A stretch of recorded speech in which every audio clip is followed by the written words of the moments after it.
Emu हा मूळचा Australian पक्षी, पण भारतीय वातावरणही या पक्षाला अत्यंत अनुकूल आहे.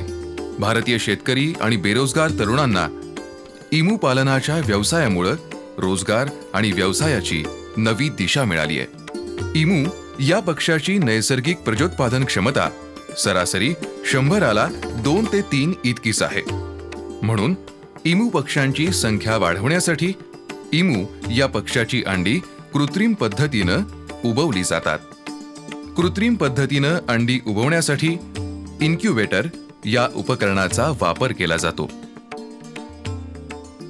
इन्क्युबेटर या उपकरणाला अजून एक भाग असतो, त्याला हॅचर असं म्हटलं जातं. कृत्रिम पद्धतीनं अंडी उबवल्यामुळं इमू पक्ष्यांच्या प्रजोत्पादन संख्येत 50 ते 60% वाढ झाली आहे.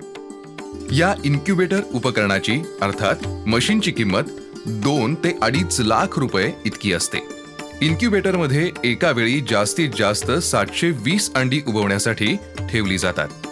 इमू या पक्षानं अंड दिल्यानंतर ते अंड 8 दिवसांच्या आत इन्क्युबेटरमध्ये ठेवलं जातं.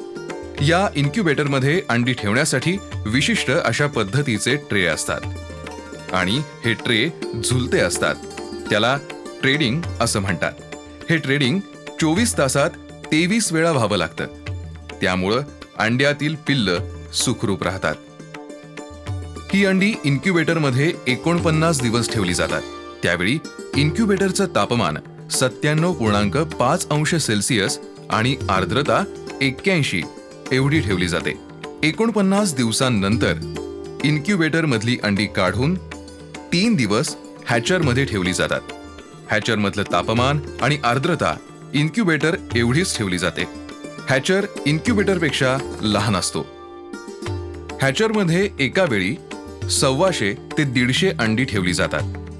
या हॅचरमध्येच इमू पक्षाचं पिल्लू जन्माला येतं. पिल्लू जन्माला येताना प्रथम अंड्याला आतून चोच मारतं आणि अंड फोडतं. मग या पिलाला पूर्ण अंड फोडून बाहेर येण्यासाठी किमान 6 तासांचा अवधी लागतो. त्यामुळं पिल्लानं अंड फोडून चोच बाहेर काढली की त्यांची काळजी घेण्यासाठी नेमलेली व्यक्ती अंड्याचं आवरण हातानं काढते.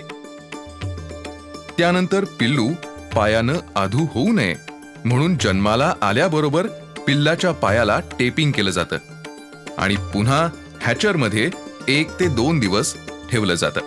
त्यानंतर जेंटामास, हेबिट आणि DNS अशी 3 औषधं एकत्र करून एका पिलाला 0.5 मिलीलिटर याप्रमाणे लसीकरण केलं जातं. त्यानंतर ही पिल्लं एका बंदिस्त खोलीमध्ये ठेवली जातात. या बंदिस्त खोलीला बोर्डिंग असं म्हणतात. बोर्डिंगमध्ये पिलांना 4 ते 5 दिवस ठेवलं जातं. नंतर ती पिल्लं 1 महिन्याची होईपर्यंत जाळी लावलेल्या मोठ्या शेडमध्ये ठेवतात, ज्याला वरच्या बाजूला छप्पर असतं. एखाद्या पिलाला शेडमध्ये थंडी वाजायला लागली तर त्याला ऊब मिळावी म्हणून विशिष्ट प्रकारचे बांबूच्या टोपल्यांचे लॅम्प एका बंदिस्त खोलीत लावलेले असतात. हे लॅम्प आतून आणि बाहेरून शेणानं सारवलेले असतात. या लॅम्पमध्ये 100 ते 200 व्होल्टचे 2 दिवे लावलेले असतात. ते लॅम्प चालू करून त्याच्या प्रकाशाखाली या पिल्लाला ठेवलं जातं. हे लॅम्प जमिनीपासून 2 ते 2.5 फुटाच्या उंचीवर लावलेले असतात. इमूच्या पिल्लांना आणि मोठ्या इमू पक्ष्यांना इमू फीड्स नावाचं खाद्य दिलं जातं. त्याचबरोबर हिरवी पालेभाजी, देठ भाजी, कांदा, टोमॅटो हे देखील इमू खाद्य म्हणून खातात. इमू हा पूर्णपणे शाकाहारी पक्षी आहे. पिल्ल 1 महिन्यांची झाल्यानंतर त्यांना छप्पर असलेल्या शेडमधून बाहेर काढून फक्त 4ही बाजूनी जाळी लावलेल्या आणि वरती छप्पर नसलेल्या जागेमध्ये 1 महिना, 2 महिने आणि 3 महिने अशी वर्गवारी करून मध्ये जाळीचं पार्टिशन करून ठेवलं जातं. पिल्ल 3 महिन्यांची झाल्यानंतर त्यांची विशेष काळजी घ्यावी लागत नाही. या 3 महिन्यांच्या पिल्लांच्या जोडीची किंमत 15,000 ते 20,000 रुपये इतकी असते. ही पिल्ल 18 ते 24 महिन्यांची झाली की मादी अंडी देण्यास सुरुवात करते. जेव्हा पक्षी अंड देण्यास सुरुवात करतो तेव्हाच त्यांच्यातील नर आणि मादी ओळखता येते.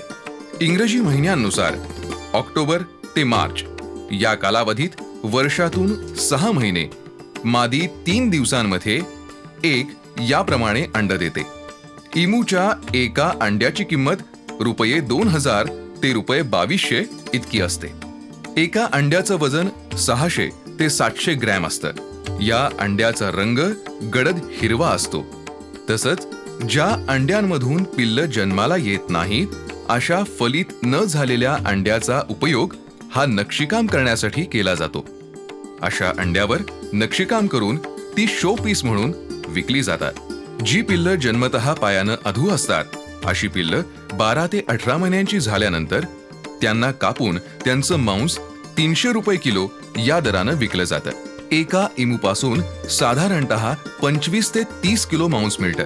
एका इमूच्या चरबीपासून 3 ते 3.5 लिटर तेल निघतं, जे संधिवातासारख्या आजारावर गुणकारी आणि उपयुक्त असतं. या तेलाची किंमत ₹3000 ते 3500 प्रति लिटर इतकी असते. आपण आता पाहत आहोत ते इमू पक्षी 18 ते 24 महिन्यांचे आहेत.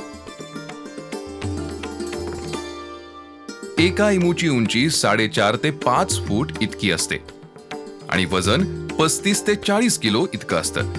इमूच्या पिसांचा वापर हातानं हवा घेण्याचा पंखा आणि शो पीसेस, वॉल पीसेस बनवण्यासाठी करतात. नखांचा वापर गळ्यातील, कानातील शोभेचे दागिने बनवण्यासाठी होतो. इमूचं आयुष्य 35 ते 40 वर्षांपर्यंत असतं. इमू मादी 2 वर्षांपासून साधारणतः 30 वर्षांपर्यंत अंडी देते. अंडी देणाऱ्या इमूच्या जोडीची किंमत ₹50,000 ते 60,000 इतकी असते. इमूला जीभ आणि दात नसतात. इमू आपलं अन्न गिळतो आणि त्याच्याबरोबर जमिनीवरील वाळूचे कणही चोचीनं गिळतो. ते कण पोटात गेले की अन्नाचं वाळूच्या कणांशी घर्षण होऊन इमूनं खाल्लेल्या अन्नाचं पचन होतं आणि वाळू विष्ठेवाटे बाहेर पडते. म्हणून इमूच्या पिंजऱ्यात मुरूम किंवा वाळू पसरलेली असते. इमूचे डोळे हे माणसांच्या डोळ्यांच्या आकाराचे असतात. कान खोलगट आणि मोठे असतात. इमूच्या पंखांचा आकार लहान असल्यानं त्याला उडता येत नाही. इमू गट करून राहतात आणि स्वतःचं संरक्षण स्वतःच करतात. इमू शक्यतो माणसावर विना त्रास कधीही हल्ला करत नाही. त्यामुळे इमूपासून माणसाला अपाय होत नाही. इमू माणसांमध्ये छानपैकी मिसळतो. इमूच्या गटामध्ये एखादा पक्षी आजारी झाला तर त्याच्यावर सर्व इमू हल्ला करतात. त्यामुळं आजारी इमूला वेगळं ठेवण्यासाठी त्याच पिंजऱ्यात वेगळी सोय केली जाते. आपण पाहत आहोत या इमूच्या पायाला सूज आलीये, म्हणून या इमूला इतरांपासून वेगळं ठेवलंय. असा हा बहुउपयोगी इमू सुशिक्षित बेकार शेतकऱ्यांच्या आणि बेरोजगारांच्या आर्थिक उत्पन्नाचं साधन बनलाय. इमू पालनासाठी खूप मोठ्या आकाराच्या जमिनीची गरज लागत नाही. इमूचा विमा देखील काढता येतो. तसंच इमू पालनाच्या व्यवसायाला प्रोत्साहन देण्यासाठी ग्रामीण सरकारी बँकांमधून शेतकऱ्यांना तसंच सुशिक्षित बेकार तरुणांना अत्यंत अल्प व्याजदरानं कर्ज पुरवठा केला जातो. त्यामुळे देशातील अनेक शेतकरी आणि तरुण वर्ग इमू पालनाच्या व्यवसायाकडे आकर्षित झालाय. ज्याच्याकडे स्वतःच्या मालकीची जमीन आहे अशा व्यक्ती 1 ते 1.5 लाखात इमू पालनाचा व्यवसाय सुरू करू शकतात. यामुळे देशातील बेरोजगारी कमी होण्यास मदत होते. अशा या बहुउपयोगी इमूची तुलना बहुउपयोगी कल्पवृक्षाशी केल्यास वावगं ठरणार नाही. या बहुउपयोगी पक्षास आमचा सलाम.